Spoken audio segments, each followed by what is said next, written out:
되었다는 자신감의 표현이었다. 명호개혁. 이것은 새로운 권력에 의해 모든 체제가 완전히 바뀌었다는 말이었다.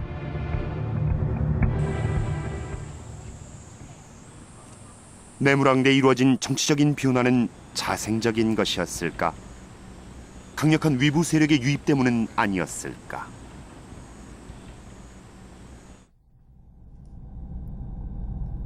내무랑 때 갑자기 변하는 것은 이것만이 아니다.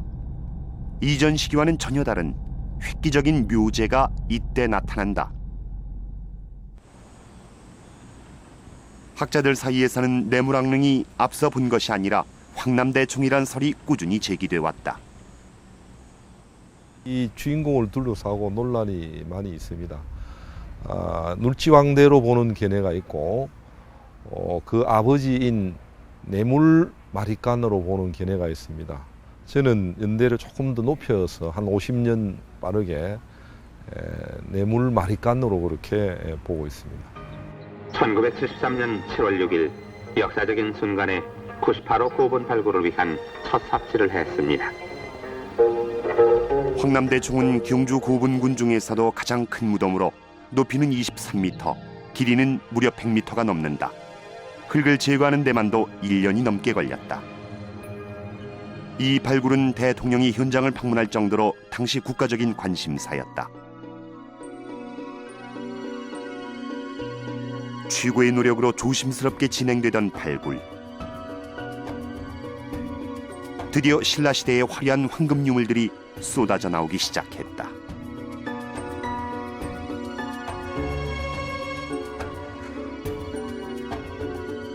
신라 문화의 상징 금관도 출토됐다.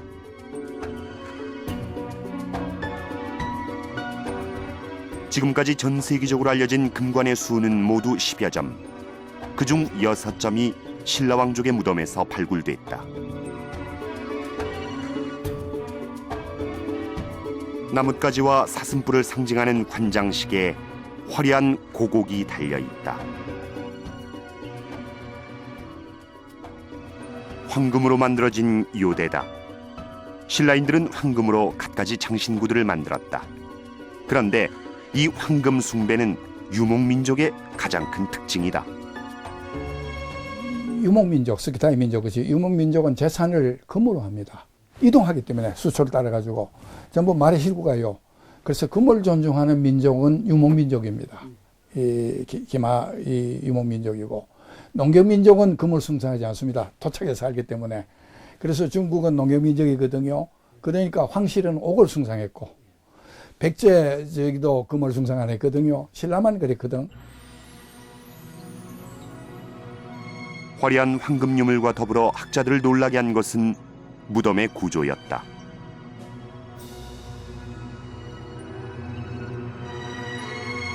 엄청난 양의 돌무더기가 관 위를 덮고 있었던 것이다.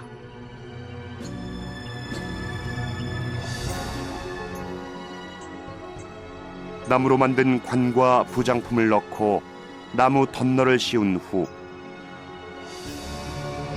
그 위에 돌을 쌓아 만든 유목민족 특유의 소위 적성 목곽분이 바로 황남대총이다. 흉노와 많은 전통이 같습니다.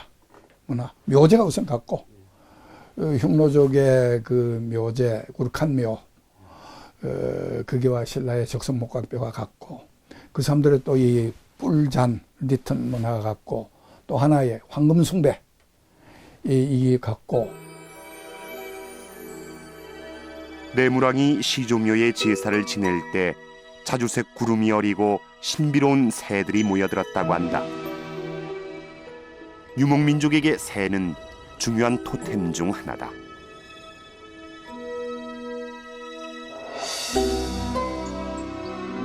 몽골에서 출토된 돌궐 시대의 황금관이다.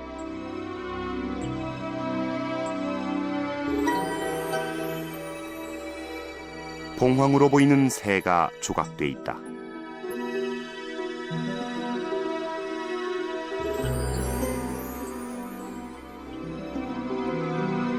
신라 서봉총의 금관에도 나뭇가지에 앉은 봉황 3마리가 보인다.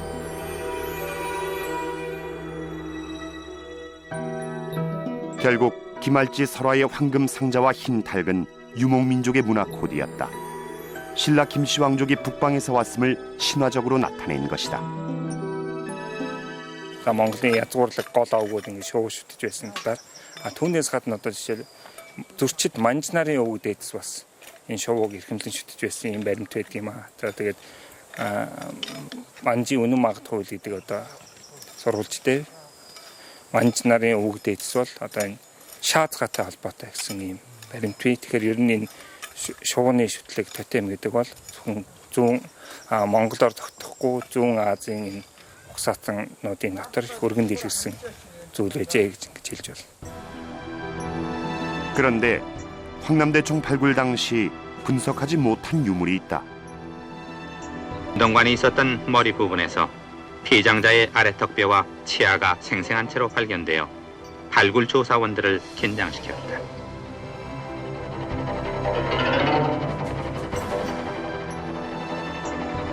이 턱의 뼈와 치아는 전문가의 감정에 의해 60세 전후의 남자라는 것이 밝혀졌다.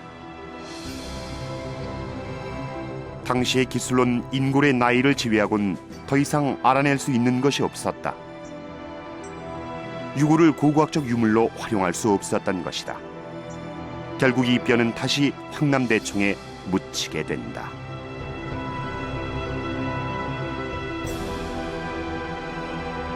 황남대총의 주인공은 누구였을까요? 다시 묻은 그 아래턱뼈는 과연 김씨의 왕위 세습을 시작한 내무왕에 걸쳤을까요? 안타까운 사실은 당시의 기술로서는 그 아래턱뼈를 연구할 수가 없었다는 것입니다. 만약 지금 다시 발굴을 한다면 첨단 기술을 이용해서 새로운 증거를 찾아낼 수도 있을 텐데 말입니다. 그것은 바로 DNA 분석 기술입니다. 최근 들어서 고대 인골과 유전자를 연구해서 고대 민족 간의 이동이나 상관관계를 밝혀내려는 새로운 시도들이 등장하고 있습니다. 자, 이제 과학적 분석을 통해서 신라인들과 흉노의 관계를 밝혀보겠습니다. 지난 5월 국립중앙박물관. Монголын шинжлэх ухааны академи археологийн хурлын үндэсний музей, Солонгосын үндэсний музей хамтраад энэ Монсоо төслийг хэрэгжүүлж байгаа Монгол Солонгост хамгийн том төслийн одоо анс хэдийн зорилго нь бас хоолой төслийн нэг гэж бодож байгаа.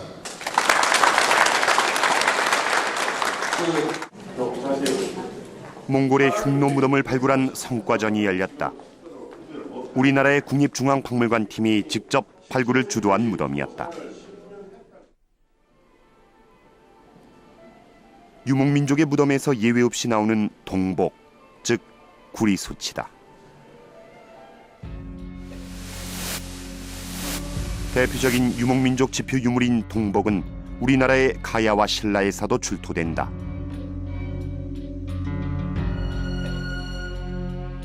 말을 탄 무사를 묘사한 신라 토기에서 말등에 실려 있는 것이 바로 동복이다.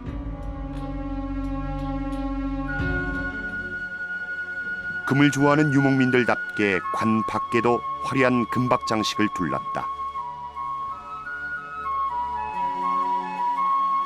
금을 좁쌀만한 크기로 만들어 장식하는 누금기법의 장신구다.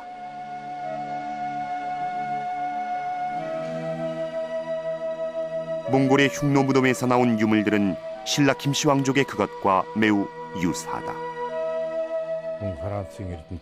Аранхай аймгийн нутагт хоолмод гэдэг газар бас хүмүүгийн язгууртны болшийг мастан шинжилж байна. Тэндээс бол мөн хүмүүгийн язгууртнуудын урд нь гарч байгаагүй сонин ховор зүйлүүд гарч ирсэн. Мөн Америкийн эднэтэд тэгээд Ховд аймгийн нутагт Монголын баруун хойд хэсэгт ажиллаж байна. Тэндээс бол бас баруун талын хүмүүс нарын тухай соёлын асуудал бас их сонирхолтой зүйлийг татаж байна. 흉노와 신라의 친연성, 그것은 단지 문물 교류에 의한 것일까? 아니면 인적 이동에 의한 것일까? 세계 역사상 가장 큰 제국을 세웠던 칭기즈